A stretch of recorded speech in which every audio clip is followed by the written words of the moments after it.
Assalamualaikum warahmatullahi wabarakatuh. Perkenalkan, nama saya Tesya Adi Sadilia, NPM 21412012 dari kelas AKT 21.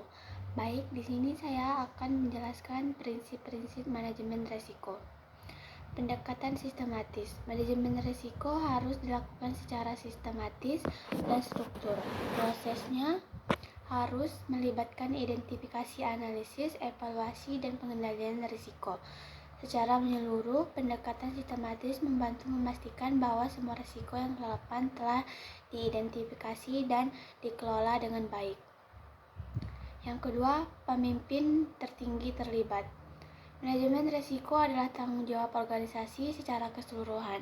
Oleh karena itu, pemimpin tertinggi atau manajemen senior harus terlibat secara aktif dalam mendukung dan mempromosikan praktik manajemen risiko. Hal ini penting untuk menciptakan budaya yang menghargai manajemen risiko dan memprioritaskan keamanan dan berkelanjutan. Yang ketiga, pendekatan berbasis risiko. Manajemen risiko harus berdasarkan pemahaman yang jelas tentang risiko dan potensi dampaknya. Risiko harus diidentifikasi, dianalisis, dan dievaluasi berdasarkan probabilitas terjadinya dan dampak yang mungkin terjadi. Pendekatan berbasis risiko dapat membantu dalam mengarahkan sumber daya dan upaya pengelolaan risiko pada risiko yang signifikan.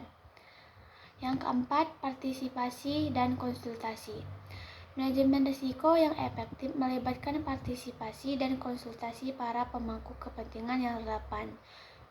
Melibatkan berbagai organisasi, departemen, dan individu yang memiliki pengetahuan dan pengalaman terkait risiko yang ada. Yang kelima, pendekatan terpadu. Manajemen risiko harus diintegrasikan ke dalam proses dan keputusan organisasi secara menyeluruh. Pendekatan terpadu memastikan bahwa manajemen risiko tidak hanya menjadi bagian terpisah yang dilakukan secara terpisah, tetapi dianggap sebagai bagian integral dari pengambilan keputusan, perencanaan strategis operasional bisnisnya. Yang keenam, kontinu dan terus-menerus.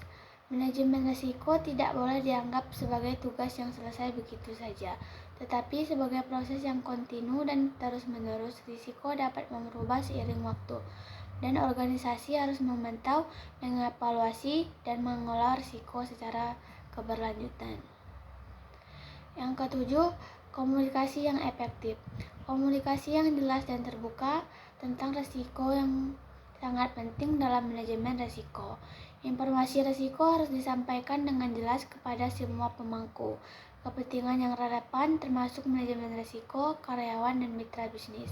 Komunikasi yang efektif memastikan pemahaman yang tepat tentang risiko, memfasilitasi pengambilan keputusan yang informasi, dan mempromosikan partisipasi dan keterlibatan. Yang terakhir, evaluasi dan peningkatan. Manajemen risiko harus dievaluasi secara berkala untuk memastikan bahwa prosesnya efektif dan menghasilkan hasil yang diinginkan. Evaluasi ini dapat mencakup tinjauan terhadap kebijakan, prosedur, dan praktik manajemen risiko yang ada, serta pengukuran kinerja dan pencapaian tujuan yang telah ditetapkan.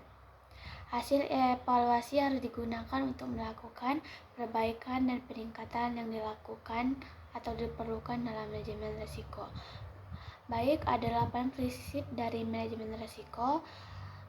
Mungkin itu saja yang bisa saya jelaskan. Saya akhiri. Wassalamualaikum warahmatullahi wabarakatuh.